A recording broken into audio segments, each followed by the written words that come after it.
Oi, listen, that game last night, Manchester United 4, Bournemouth 4.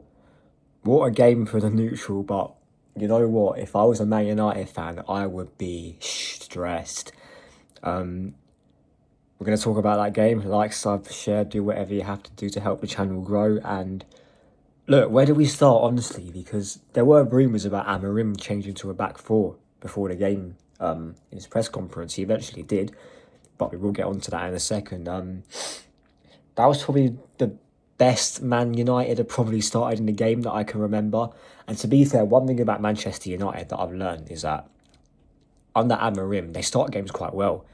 They then just peter off into the abyss pretty much and start playing shit. But to be fair, that first half they should have been maybe a couple goals up,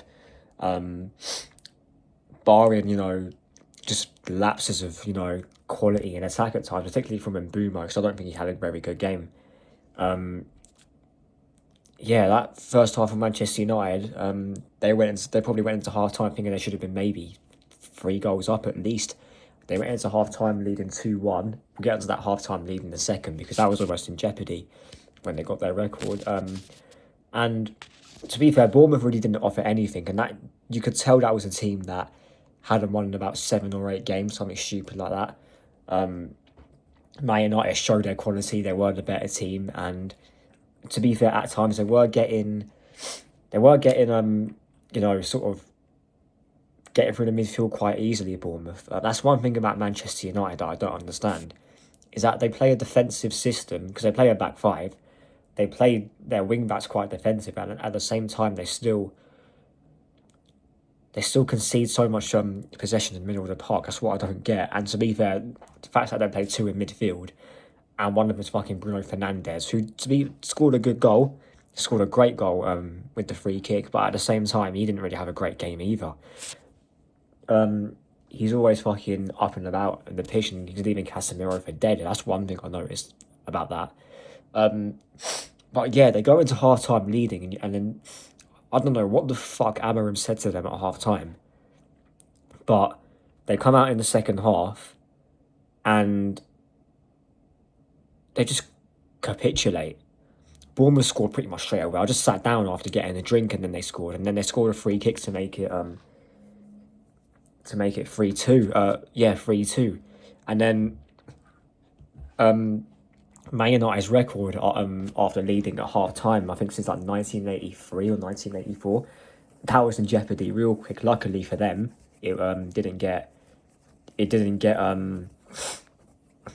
jeopardized. However, that was still a hectic second half of them, and they're not going to a back four in the end. It looks like a 4-4-2 or a 4-2-4 from what I saw.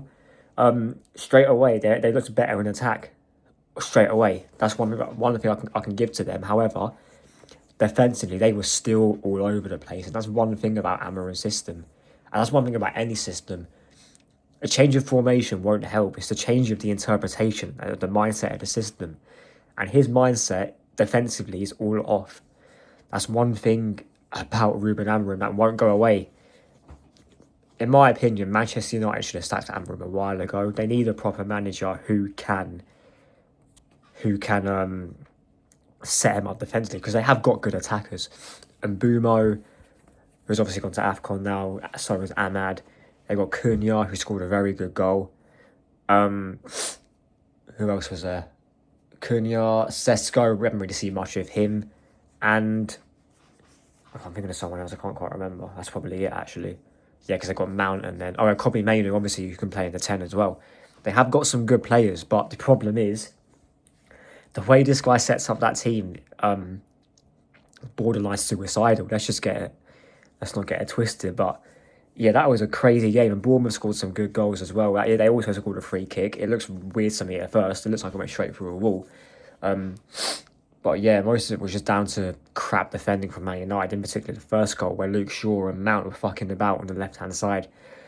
But yeah, and to be fair, Bournemouth, if it weren't for their shit goalkeeper and Lomond's at the other end, they should have won that game. They should have scored about 6 goals. And yeah, Petrovic was at fault for like 3 of the goals, I'm pretty sure, maybe 2 of them.